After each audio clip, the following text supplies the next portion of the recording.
Learn with Shipra. सो आज की जो जॉब अपडेट है वो है एनसीएल की तरफ से, which is northern coalfields limited. So इस वीडियो के अंदर में इस जॉब से रिलेटेड सारी चीजें जो है हम वो एक एक करके डिस्कस करेंगे। प्लस इस जो एडवर्टीजमेंट को ऑफिशियल लिंक है वो मेरे डिस्क्रिप्शन बॉक्स में रहेगा वीडियो के, तो आप और भी डिटेल में जाकर के डायरेक्टली उस लिंक पे क्लिक करके उस अपना ऑफिशियल नोटिफिकेशन को क्या कर सकते हैं, रीड कर सकते हैं। So let's get started. तो यहाँ पे जो एम्प्लॉयमेंट नोटिफिकेशन आया है वहां पे मेंशन है कि आप जो है इंडियन नेशनलिटी के होने चाहिए, प्लस इनकी जो वैकेंसीज है ये कहां पर आपको जो डिप्लॉय करेंगे, कहां आपको जॉब मिलेगा, वो रहेगा सिंगरौली मध्य प्रदेश में इनके पास वैकेंसी है, और सोनभद्र डिस्ट्रिक्ट उत्तर प्रदेश की है, वहां पे वैकेंसीज है। तो अब हम देख लेते हैं पोजीशन, उसके साथ में एसेंशियल क्वालिफिकेशन क्या क्या रिक्वायरमेंट है। सो सबसे पहली पोजीशन जो है वो है असिस्टेंट फोरमैन की, इलेक्ट्रॉनिक्स एंड टेलीकम्युनिकेशन के अंदर में। सो यहाँ पर जो एलिजिबिलिटी या एसेंशियल क्वालिफिकेशन है वो है कि आपको 10th पास होना जो है वो इंपॉर्टेंट है, उसके साथ में आपके पास में डिप्लोमा होना चाहिए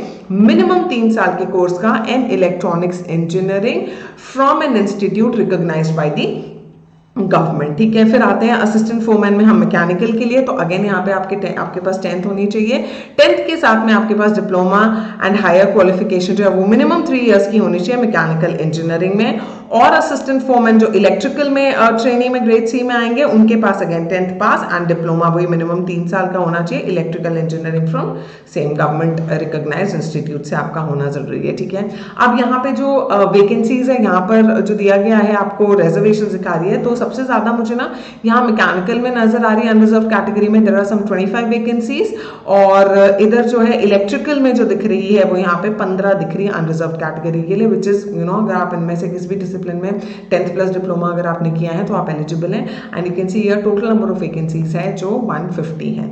नेक्स्ट हम आ जाते हैं इनका कि आपका जो ट्रेनिंग पीरियड रहेगा और स्केल ऑफ पे जो है वो क्या रहेगा। सो एंट्री लेवल पोजीशन रहेगी यहाँ पे असिस्टेंट फोरमैन इलेक्ट्रॉनिक्स, यहाँ पे मैकेनिकल का दिया है, इलेक्ट्रिकल का दिया है। सो इलेक्ट्रॉनिक्स वालों को जो है 1 ईयर का ट्रेनिंग पीरियड रहेगा, दूसरा आएगा 2 ईयर का है आपका मैकेनिकल के लिए, और यहाँ पे जो है आपका इलेक्ट्रिकल में भी 2 साल का अलग अलग कैटेगरीज में है, एक्सकेवेशन एंड ENM में आपका है 2 ईयर्स का। ठीक है, अब यहाँ पे जो मिनिमम जो आपको मिलेगा ये entry level grade pay and scale during training, so minimum of monthly grade सी में जो बेसिक आपको मिलेगा वो मिलेगा 47,330 which is really very good and it is same for all the branches. ठीक है, तो ये हो गया, ये काफी अच्छी अपॉर्चुनिटी है अगर आप डिप्लोमा करे हुए हैं किसी भी सेट डिसिप्लिन में तो आप यहाँ पे अप्लाई कर सकते हैं। एज लिमिट जो है वो मिनिमम 18 है और मैक्सिमम जो है वो 30 ईयर्स का एज लिमिट है।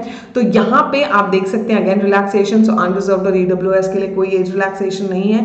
SC/ST के लिए यहाँ पे 5 साल दिख रहा है, OBC के लिए जो कि NCL की सेंट्रल लिस्ट है उसके हिसाब से 3 साल होना चाहिए, फिर अनरिजर्व में बेंचमार्क डिसेबिलिटी वालों के लिए 10 ईयर्स। तो ऐसे करके यहाँ पे एज रिलैक्सेशन अगर आप किसी भी कैटेगरी से बिलोंग कर सकते हैं तो डिटेल में जाकर यहाँ पे इसको पढ़ सकते हैं। अब एप्लीकेशन फी जो है अगेन अनरिजर्व्ड एंड OBC के लिए और EWS के लिए यू विल हैव टू पे 1000 रुपीज, GST मिला के वो 1180 आपको पे करना रहेगा, बाकी लोगों को कुछ भी यहाँ पे नहीं करना रहेगा। सिलेक्शन प्रोसीजर जो है इसका बहुत सिंपल है। सबसे पहला जो होगा वो आपका होगा कंप्यूटर बेस्ड है जिसमें आपके 100 क्वेश्चन होंगे, 70 जो होंगे आपके डिसिप्लिन से रिलेटेड होंगे, 30 question will be on aptitude and general awareness, और ये 90 मिनट्स का टेस्ट होगा। और यहाँ पे नेगेटिव मार्किंग जो है वो नहीं है, उनके एडवर्टीजमेंट में मेंशन है। देन नेक्स्ट स्टेप जो आता है अगर इसके बाद वो आता है डॉक्यूमेंट वेरिफिकेशन का।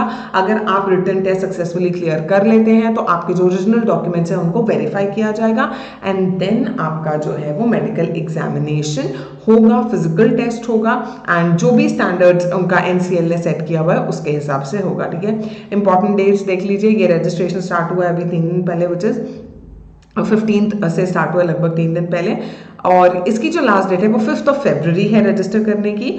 और एडमिट कार्ड कब आएगा, टेस्ट कब होगा, टेस्ट डिक्लेरेशन रिजल्ट कब होगा, तो उनकी ऑफिशियल वेबसाइट है, उसका भी मैं लिंक डिस्क्रिप्शन बॉक्स में डाल दूंगी, तो वो भी आप वहां से रेगुलर चेक करते रहेंगे तो आपको पता चल जाएगा। So this would be the link in my description box of the advertisement, plus उनकी वेबसाइट का भी लिंक मैं डाल दूंगी। सो आप जो है अपना फॉर्म जाके भरे जितने लोग भी एलिजिबल हैं, एंड ऑल्सो इंटरव्यू प्रिपेयर करने के लिए आप मेरे इंटरव्यू प्रिपरेशन सीरीज को फॉलो कर सकते हैं, चैनल को फॉलो कर सकते हैं। अगर अभी आपने नहीं किया तो सब्सक्राइब कर लें and yes keep learning with Shipra. Bye, take care, I will see you guys super soon.